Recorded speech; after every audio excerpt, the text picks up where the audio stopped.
In today's video, we're going to talk about which spark plugs you should be running in your F30 N55, and we're going to show you how to install them.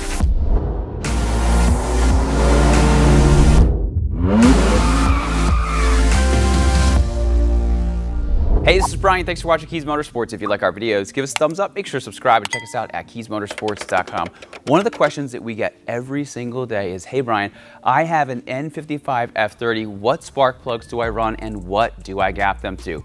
Now, it typically has a little bit of back and forth to help the customer understand what plugs. So today, we're gonna help you understand what plugs you need, whether you're modified or completely stock, and we're gonna show you how to install them. Now, let's start with basic maintenance, and if you are just running a stock car, you don't have many mods or any at all, what you might want to do is just run with what BMW recommends from the factory, the standard Bosch plug. We're going to leave the part numbers to everything here down in the description for easy access. So this is what literally came on the car, and if you are not running any mods, or maybe you just have a handful of things, it's really not a bad plug to run, and it's going to be a very simple change.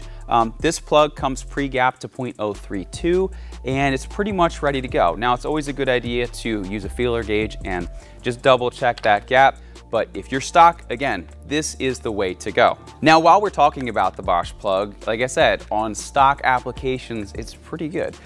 No real complaints. I ran it on this car for quite a long time before I upgraded, and I really didn't have any issues until I went to a big turbo. Now, speaking of mods, if you are, 50, maybe 75 horsepower above stock, which blue behind me is certainly above, you are going to want to run a colder plug. And what this is going to do is it's going to make sure that you don't have any pre-detonation in your cylinder. You don't want to have misfires, and you don't want to have knock. There's just a whole bunch of bad things that can happen if you are pre-detonating the fuel before it is time. So this is the laser Iridium plug from NGK. It's pretty much the gold standard in aftermarket tuning. We use these on the N20s. It's actually from the N20. We use them on the N55s and even the S55 M3. And the number to look for is the 97506. Once again, we're going to have these linked for you down in the description below. Now, if you are running maybe a stage 2 car, and maybe you're starting to get a little misfire, this is the plug to run. And what you want to do is you want to take these plugs and you want to gap them down to 0.022 inches by using a little feeler gauge. So basically, what you're going to do, here, I'll gap one with you, is you're going to take your spark plug out, look at your feeler gauge for 0.022, which we have this one right there. And if you insert your feeler gauge in here, you're going to see that we have quite a bit of wiggle room. Try to do that so you can see. So what you do is you just take a cheap little tool like this. You always want to use this kind where you actually bend the prong down. You never want to use the one that looks like a coin where you put it in and slide. What that's going to do is it's going to ruin your tip and your car is going to run like crap. So basically you just take this in here. You just bend it down a little bit and then take your feeler gauge and check it out. So looks like we can still bend it down a little bit more. Now, if you bend it too far, all you need to do is just carefully bend it back the other way. So we'll bend that down like that. And there we go. That is a nice snug fit. And that is good to go at 0.022. So like I said, if you are running a stage 2 application and you're running 93 octane or 91, 0.022 is the way to go. Now, as you can see from our slew of Ignite Red over there in the car on the dyno behind me, we are actually getting ready to tune my car to E85, well, technically E90, which is a 90% ethanol blend. If you are doing that, you need a smaller gap for more precise ignition. So what we need to do is we need to actually take these down to 0.02. Now, these are base numbers. You may want to talk to your tuner about what they recommend, but typically, like I said, if you have a stage 2 car, 0.022. If you're running E85, 0.02. So I've already pre-gapped my plugs over here. These are all pre-gapped to 0.02. And what we're going to do now is we're going to show you how to install them in your N55 F30. And like I said before, if you have a plug like this, just a stock plug that you're going to be replacing, They install exactly the same, so this process is for you as well. All right, so this is gonna be a little awkward because we've got a dyno in the way, but what you wanna do is take a 10 mil and just turn these counterclockwise 90 degrees. And if yours isn't broken like mine is, you're going to pull the plastic out of there, and then you're gonna take this and set it in a safe location, and then go and do the same on the other side. Pop it up here, slide it out. Next, you can either unplug your battery or just take maybe a rubber glove and put it over your positive terminal there. That way, when you're undoing this bolt, you don't accidentally touch your wrench and then All right, next, take a pick tool. And you're gonna pick out these two covers. There's one right there, and there's one right there. And then that's going to expose this bolt and this bolt. And basically what we're going to do is there's a brace right over here, and then there's one on the other side. We're going to take those bolts out, and then we can remove these bolts. Okay, so now you're going to take an E18. It is an E-Torx. You're gonna pop that on there, and you're going to remove the 4 bolts that hold these braces in. And what I like to do is once I remove them all, I like to set the brace on the floor just so I remember exactly which way it goes. If you look, there's actually a label, and from your perspective, it'll be upside down. And the other thing is BMW does recommend to replace these bolts if they are removed. So just something to keep in mind.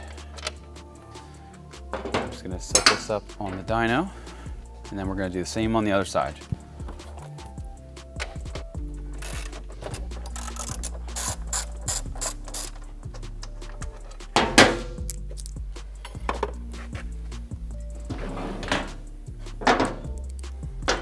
Now, if you haven't done so already, remove your motor cover. It just pulls up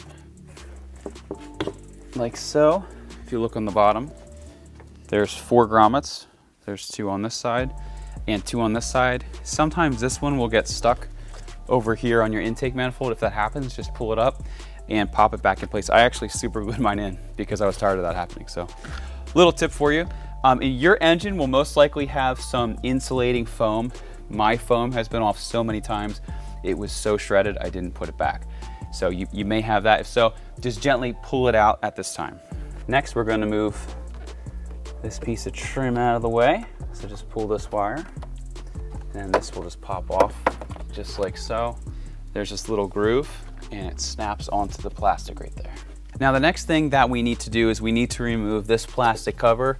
The spark plugs are actually here, so you can see the coil packs. There's 2, and then really the last ones, this gets in the way.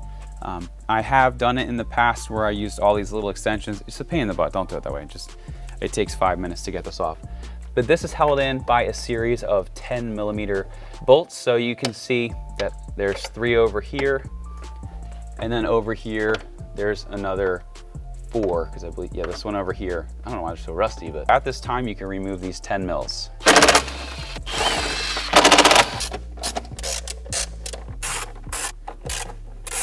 Once you've done that, you just pop this up, just slide it out of the way. So now that we have that out of the way, we can pull the coil packs and then pull the plug.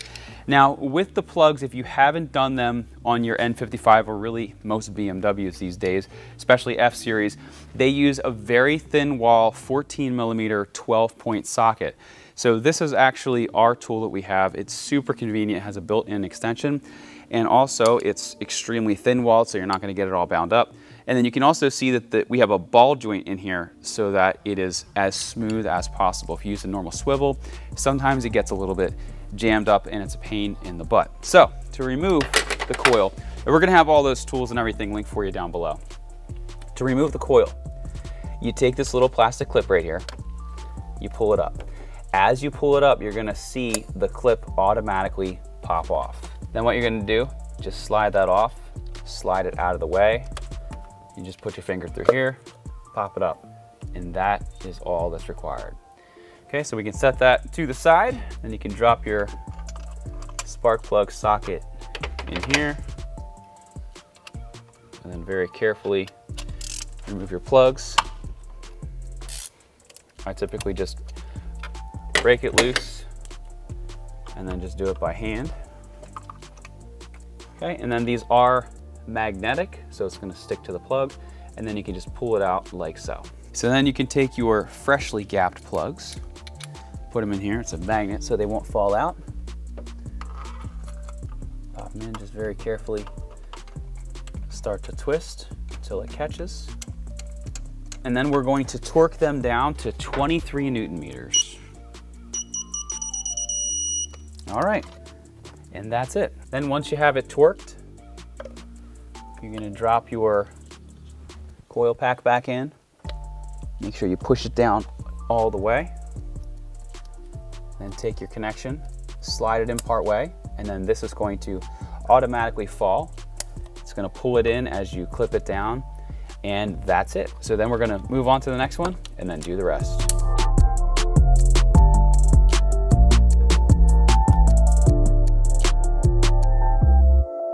Okay, so then when you get to this area, you need to remove the clips here that secure your O2 sensors in place. So you can just set them to the side like that. And then what we need to do is we need to remove this T30 right there. Okay, so with a T30 driver, pull this little screw out. And then you'll have easy access to continue. With this one, the one that we just did, by the way, be careful. For mine, the wiring always goes right over the coil pack. I don't really know why. All the others are down to the side. If that happens, just make sure you don't accidentally hit it while you're pulling it up. Okay.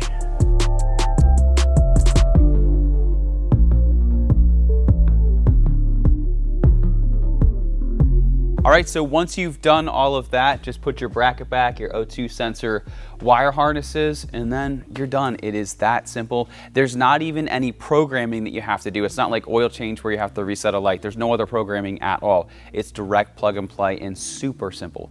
What I do recommend though is just to write down when you do this so that you can do it faithfully as you continue to drive your car. Now, typically if you're on a tuned car, I change mine every like 20,000 miles or even fewer miles than that.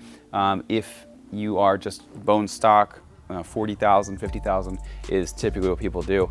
I mean, honestly, a lot of people just ride their spark plugs until they have an issue. So don't recommend doing that, but 20, 30, 40,000 miles, be sure to change them out. So what we're gonna do now, we're gonna reassemble the car. So I'm gonna take this piece of plastic here.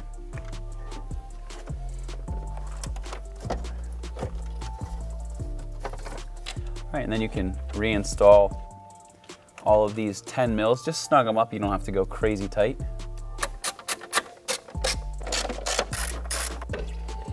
And then you can put your brace back in.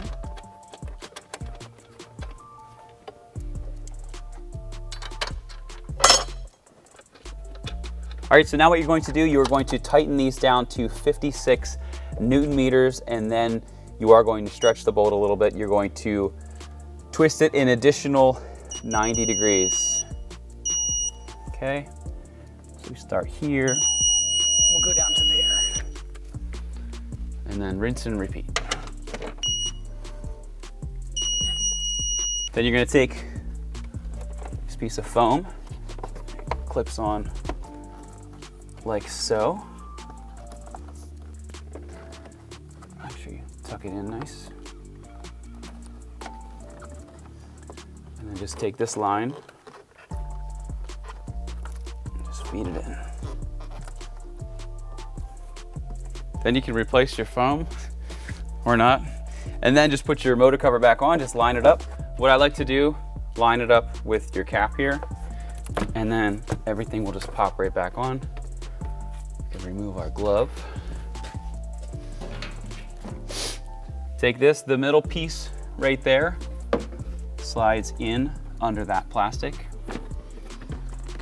And you can just get this in line, push it down, and you can twist these 90 degrees, lock it in place, push it on the side, then do the same thing on the other side.